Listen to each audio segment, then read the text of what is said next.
أشهد أن لا إله إلا الله. Bismillah ar-Rahman ar-Rahim. Comment peut-on mourir sans la vérité? Aujourd'hui, notre frère suisse converti à l'islam, il va nous parler, Inch'Allah, d'une autre miracle scientifique dans le Coran. Au nom de Dieu, le tout clément, le tout miséricordieux. Caractéristique des mers profondes.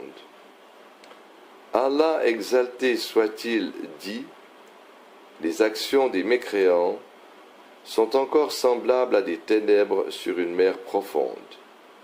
Des vagues la recouvrent, vagues au-dessus desquelles s'élèvent d'autres vagues, sur lesquelles il y a d'épais nuages. Ténèbres entassées les unes au-dessus des autres. Quand quelqu'un étend la main, il ne la distingue presque pas. Celui qu'Allah prive de lumière n'a aucune lumière. Sourate la lumière, verset 40. An-Nur. La vérité scientifique. Encyclopédie.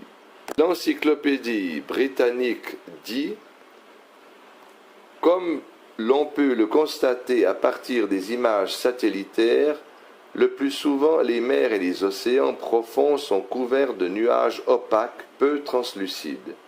Ces nuages reflètent une grande partie de la lumière du soleil dont ils ne laissent passer qu'une petite partie. Quant à la quantité de lumière qui réussit à passer à travers ces nuages, elle est en partie reflétée par les eaux de la mer et en partie absorbée par la mer. La quantité de lumière absorbée par la mer s'amenuise au fur et à mesure que l'on va en profondeur, créant un certain degré d'obscurité qui prévaut jusqu'à 200 mètres de profondeur. L'obscurité prend de l'ampleur après 1000 mètres de profondeur jusqu'au point qu'il n'y ait plus de visibilité. Le disque de Secchi fut le premier appareil utilisé pour mesurer la transparence de l'eau des océans. Les savants parvinrent à apercevoir entre 600 et 2700 mètres de profondeur des poissons qui voyaient et attrapaient leur proie à l'aide d'organes lumineux. À la fin du XIXe siècle et au début du XXe siècle, surtout après l'utilisation des appareils photographiques développés dans les années 30, les savants utilisèrent des cellules électroluminescentes qui permirent la découverte de forts courants dans les mers profondes. L'encyclopédie britannique dit « L'homme n'eut pris connaissance du phénomène des vagues internes des mers profondes que 100 ans jadis. Ces vagues internes naissent entre deux couches d'eau différentes du point de vue de la densité, de la pression, de la chaleur, du flux et du reflux et de l'impact du vent. À l'interface des deux niveaux de densité différentes, là où il y a la plus basse température, se forment les vagues internes qui séparent les eaux chaudes de la surface des eaux froides des profondeurs. Ces vagues internes qui se forment à l'interface de deux couches d'eau différentes du point de vue de la densité, de la salinité et de la température ressemblent fort bien aux vagues de surface, quoiqu'il soit difficile de les apercevoir de la surface de l'eau. Par ailleurs, la formation de ces vagues internes nécessite une énergie qui serait en mesure de faire avancer un bateau. Mais l'on trouve souvent des bateaux qui n'arrivent plus à avancer après s'être retrouvés dans une zone d'eau stagnante dont le mérite de la découverte revient au docteur suédois Van Ekman au début du XXe siècle.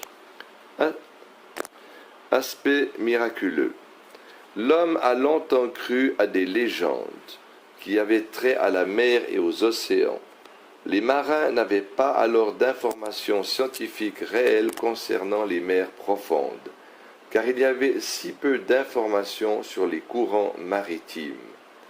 Ainsi les légendes purent s'approprier des eaux stagnantes que les bateaux échouent à traverser.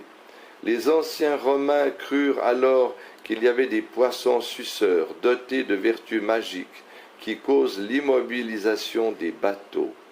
Bien que ces anciens savaient l'impact du vent sur les vagues de la surface et les courants, il leur était très difficile de savoir quoi que ce soit sur les vagues internes des mers profondes.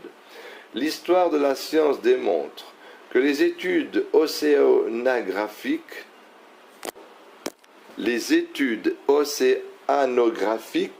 n'ont vraiment connu leur essor qu'au début du XXe siècle, et précisément après l'invention des appareils adéquats pour ce type d'études minutieuses. L'océanographie moderne a donc réussi à percer les mystères des mers profondes et des océans en découvrant deux phénomènes importants qui sont d'une part l'obscurité des mers profondes et d'autre part les mouvements des vagues internes. Le verset coranique cité plus haut fait allusion à ces deux phénomènes de façon explicite. Ce verset indique les ténèbres des mers profondes en qualifiant la mer de profonde et affirmant que l'obscurité qui y règne est superposée. Les exégètes disent à ce propos que les ténèbres en question sont l'ensemble des obscurités des nuages, des vagues et de la mer. Ténèbres qui privent de la vue quiconque y plonge. Les nuages condensés qui sont au-dessus de ces mers reflètent une partie de la lumière du soleil, tout comme les vagues de surface reflètent une autre partie de la lumière du soleil. Après quoi, les eaux absorbent les couleurs du spectre qui proviennent du soleil, couleur après couleur, jusqu'à ce que ces couleurs s'effacent complètement. Puis vient le rôle des vagues internes qui plongent les mers profondes dans une obscurité si noire que même l'on ne pourrait y voir sa propre main. L'expression coranique « ténèbres entassées les unes au-dessus des autres » décrit minutieusement la réalité des mers profondes. D'autre part, il faut noter que les poissons de ces mers profondes ne sont pas dotés d'yeux, mais plutôt d'organes lumineux dont Allah les a dotés pour éclairer leur route, raison pour laquelle Allah exalté dit dans ce verset mentionné plus haut, « Celui qu'Allah prive de lumière n'a aucune lumière ». Ce même verset fait allusion aux vagues internes en ces termes.